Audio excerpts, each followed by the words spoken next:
Bienvenue dans cette nouvelle édition du Non-Stop Info, voici les titres. En Centrafrique, les ex-Seleka veulent installer leur base militaire dans la ville de Bambari, une opération que dénonce le Premier ministre André Zapayeke. Le chef du gouvernement accuse le groupe rebelle de vouloir faire main basse sur les richesses du pays. La Sierra Leone confrontée au virus Ebola pour la première fois de son histoire. Le ministère de la Santé sierra-léonais est en alerte maximale. On déplore déjà plusieurs victimes. Et puis lancement d'un emprunt obligataire au Congo, le FAGAS, le Fonds africain de garantie de coopération économique, espère récolter pas moins de 40 milliards de francs CFA. En Centrafrique, le gouvernement condamne la décision des ex-Seleka qui souhaitent mettre leur base militaire dans la ville de Bambari. Ils soupçonnent le groupe rebelle de vouloir asseoir une autorité militaire parallèle. On écoute le Premier ministre André Zapayeke. Aujourd'hui, on nous parle de l'installation dans la ville de Bambari d'un état-major et de l'occupation des services de l'État par des forces irrégulières. Ces actes ne sont rien d'autre qu'une tentative de division du pays afin de faire main basse sur ses richesses.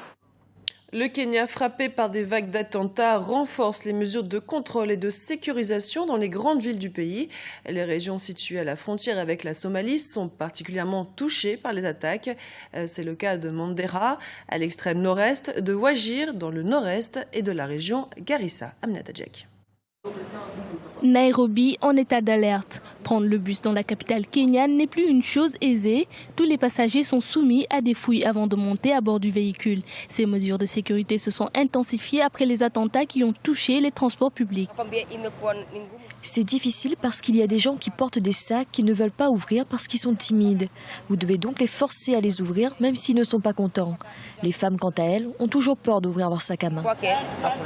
Des explosions ont récemment eu lieu au marché de Gikomba dans la capitale visant les commerces. Depuis, les activités reprennent timidement. Cependant, vendeurs et clients restent vigilants.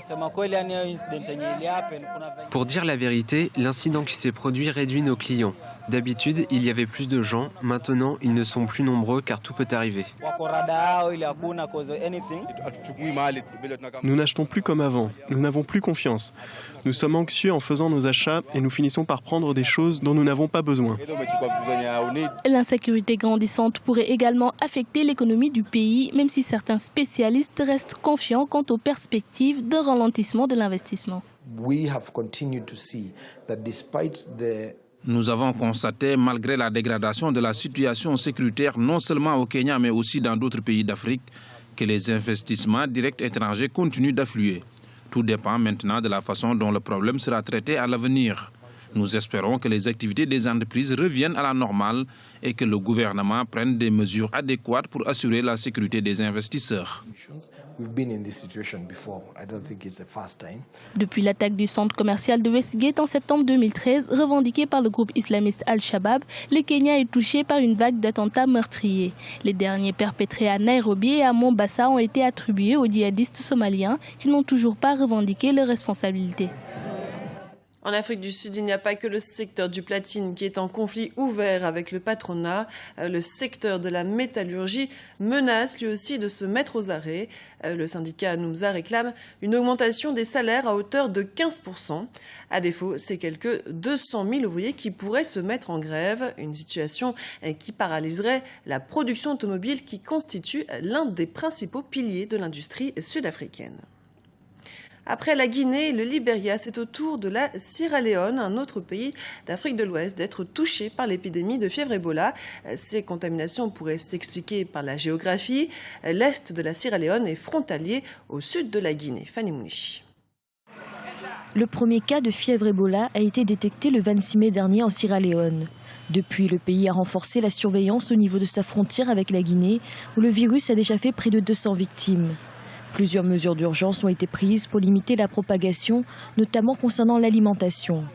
Je fais ce que je peux pour éviter la maladie. J'ai arrêté de manger de la viande issue de la chasse, ainsi que certains aliments vendus dans la rue. J'ai arrêté d'en manger. Les autorités sierra-léonaises misent avant tout sur la prévention. Aucune restriction de voyage n'a d'ailleurs été mise en place. Priorité est faite à la sensibilisation des populations sur l'observation des mesures d'hygiène. Partout dans les districts du pays, les médecins continuent à sensibiliser activement les membres de la communauté pour qu'ils connaissent les facteurs de risque d'Ebola. Nous avons repositionné les équipements de protection personnelle dans tous les grands établissements de santé du pays et plus particulièrement à l'épicentre. La Sierra Leone est confrontée au virus Ebola pour la première fois de son histoire. Dernier bilan du ministère de la Santé, 3 nouveaux cas confirmés et 10 nouveaux cas suspects. Au Congo, c'est le moment ou jamais de faire fructifier son épargne. Le FAGAS, le Fonds africain de garantie et de coopération économique, a lancé ce jeudi à Brazzaville un emprunt obligataire. C'est la financière, la première société de bourse congolaise qui est chargée de récolter les fonds. Les précisions avec ce reportage réalisé par notre correspondant Prince Pafolo.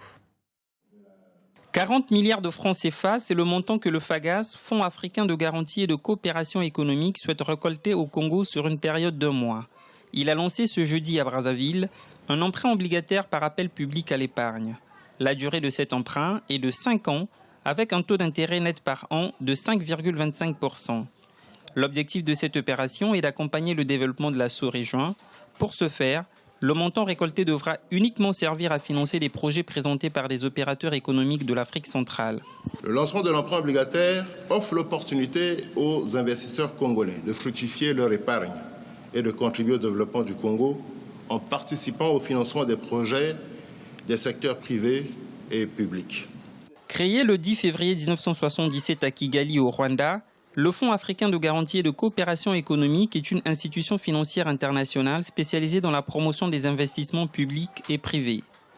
Présent dans 14 pays et couvrant 4 zones monétaires, l'institution a un capital de 350 milliards de francs CFA. En lançant cette opération validée par la COSUMAF, la Commission de surveillance du marché financier d'Afrique centrale, le FAGAS veut avant tout accompagner l'opérateur économique dans ses initiatives.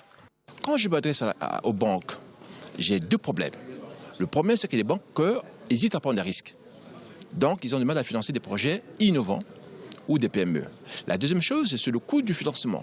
Nous sommes dans des pays où nous avons du mal à trouver des fonds. C'est au travers des fonds de garantie que nous pouvons développer nos activités. Cet emprunt obligataire constitue une aubaine pour les futurs bénéficiaires. Avec un avantage certain, le taux d'intérêt qu'il présente, 5,25% contre 0,75% pour les banques classiques.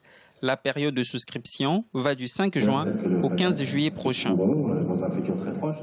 Ce journal a été préparé par l'ensemble de la rédaction. Merci pour votre fidélité. Dans un instant, une nouvelle édition du Non-Stop Info sur Africa 24.